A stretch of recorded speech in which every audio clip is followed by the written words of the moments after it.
Hello and welcome to Were You Not Entertained, where two film fans discuss their favorite flicks. I'm Daniel. That threw you off. He's not. He's not Daniel. I'm Daniel. And I'm James. Bastard. Yeah. I had to one time, Fair enough. So we are going to be covering episode 4 of The Witcher. in our ongoing series. Yes. Ongoing series. But that's On kind the of, series yeah. of The Witcher. Yes. Yeah. And Anyway. if it's a series, it's kind of ongoing. Fair enough. Anyway. Yeah. So episode 4, I felt like was a huge breakout.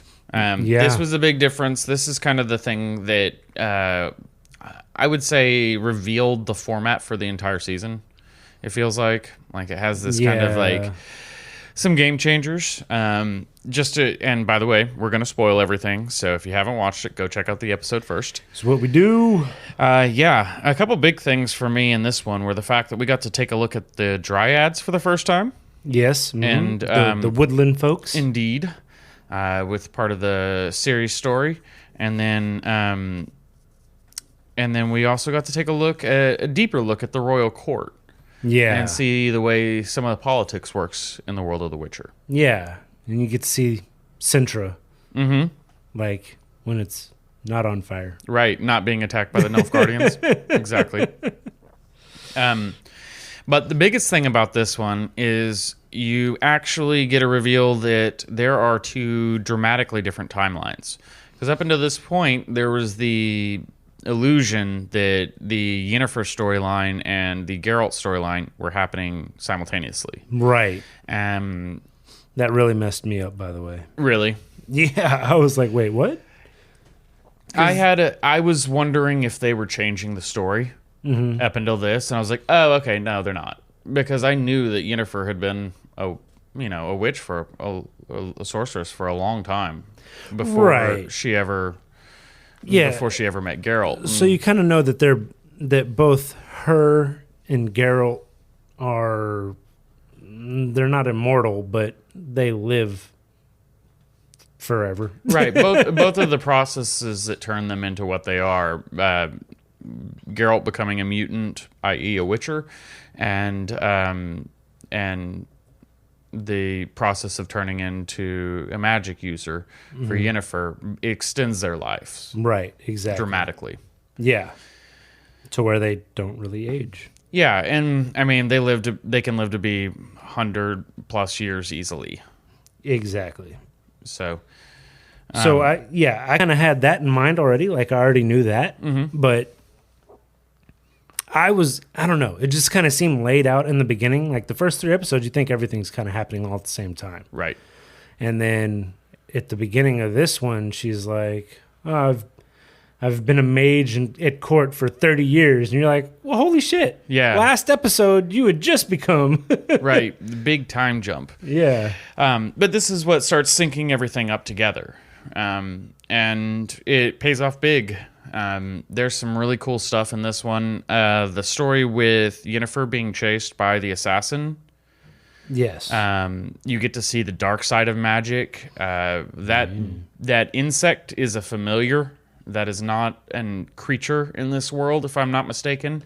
It may be. I'm not 100% sure on that, but I'm 85% sure that is a magical creature that was created by magic. Yeah, by magic, not as a monster that was captured or anything like that. Right. Okay. But that bug familiar was terrifying, man. Yeah, I wouldn't have been happy. No. I don't want that thing following me around. Yeah, I saw the dude and I was like, oh, they had My Chemical Romance back then? And then I saw his monster and was like, okay, nope, he's a lot scarier with that thing next to him. Yeah. Yeah, exactly. And that thing was like crazy fast and very, very deadly. It wiped out everybody. Like all Easily. those people that were in because I'm assuming it's not just a couple guards and the guys that are riding the actual carriage itself. Like it seemed like there were a lot of guys that kind of protect that. I think there was at least 5 to 10 men, Yeah. soldiers there. Well, they didn't make it. Right. Now, there's also the argument that they might have been the worst soldiers. That would kind of make sense. Because it is later alluded that the assassin was probably sent by the queen's husband, the king. Right. Because she was not providing him with a male heir. Mm-hmm. Out with the old and with the new. Yeah, you get to see a lot of the brutality of the world of The Witcher in this. I mean, that was just like the thing, though. We need a male heir. Right back then, that while it had some, ringing of truth to the way things were back in the Middle Ages and real world, it's doubly true in the world of The Witcher. Yeah, I could see. I mean, it's definitely got a dark side for sure. Yeah, it's not your Lord of the Rings fantasy. No, it is not. We also got to see the whole kind of court interaction where Geralt is persuaded to accompany Dandelion to a royal feast, where Yaska. Yeah, where the lioness is going to be giving away her daughter, Right. Finding out who she's going to betroth her to, and the kind of alliances that you get with marrying off a princess to other nations and things like that. So some of the court politics that comes with that, the kind of which were kind of weird. moral issues that arises there, because it's clear that her daughter had no interest in being married off to somebody she doesn't know or like. Right. And so it has that human aspect to it, which I appreciate that they always add to this as well. There's a freaking hedgehog dude. There's a freaking hedgehog dude. That is true. That one's new to me. You also get to find out that Geralt and I can't remember his name. The mage at court at Yeah, you're gonna kill me with that. I know his name and I can't remember it either. But anyway, you get to, while he looks that up, you get to find out that they already knew each other. They've known each other before. So, like, some things start to kind of fall in place. In that, like, in the first episode, I believe it was, or the second episode, whichever episode that the city gets sacked, and the order is to take her to Geralt. Ciri, yeah. Exactly. To take Ciri to Geralt. The guy, whatever his name is, like, doesn't even bat an eye. Like, he already knows who he is. Right. There's a history there, Yeah, exactly. And it's easy to kind of wash that away with the idea that Geralt's so famous. He's the Butcher of Blaviken and the White Witch, or the White Wolf that, the stories of Dandelion have told everyone. Right. So you have that kind of idea before, but then in this one you actually realize that no, they actually have known each other for a long time. Yeah, like they were super friendly with each other and seemed to speak plainly to each other as well. Yeah. Which is good. It's not, it wasn't like I just kind of met you. Yeah, exactly. And so, I found that interesting because I didn't know that was the case. Well, obviously I didn't know much was the case, but, it also makes this make sense, right? It makes the beginning of the season make sense a little bit more. Yeah, it starts to tie in what seemed like previously separate storylines into a little bit more of a combined narrative. If I'm not mistaken, his name is Mousesack. Mousesack, okay. Like literally mouse sack. It is Mousesack. You are correct. Yeah. Anyway, that might be why I forgot his name. It's a hard one to forget. Yeah, or one you choose to. Mousesack. Yeah. We'll say a Mousesack. You do get a lot of examples of magic in this one. Yes. You have the Hedgehog Man, which turns out is a curse. Yes. So the lioness is interested in killing him so that her daughter's not married to an abomination. Yeah. Well, so because of the law of surprise. yeah. Yeah. So apparently, when you save somebody's life, you go, "What would you like your reward to be?" And they can say the law of surprise, and whatever you have that you don't know that you have becomes theirs. Your next windfall. Right. Your next windfall of any kind, whether it's a large crop, or used as an example. $2 in the mail. Yes. Or a pregnancy. Or a pregnancy, which happened. Yeah, well, you don't get the pregnancy. You get the child of the pregnancy. Oh, okay. Yeah. But yes, that ended up being what happened. And so he had saved the king's life. And by doing so, had basically the princess's hand in marriage given to him. He chose the law of surprise, and what the king found as his surprise was that his wife was pregnant. Right.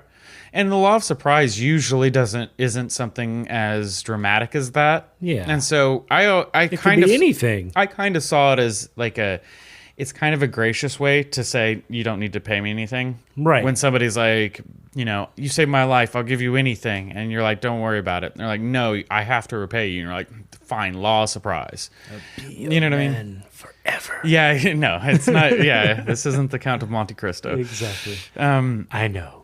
God, I love that movie. It's a great movie. But yeah, and so that's how that ends up happening. Yeah. I don't know how that's tied directly to the curse, though.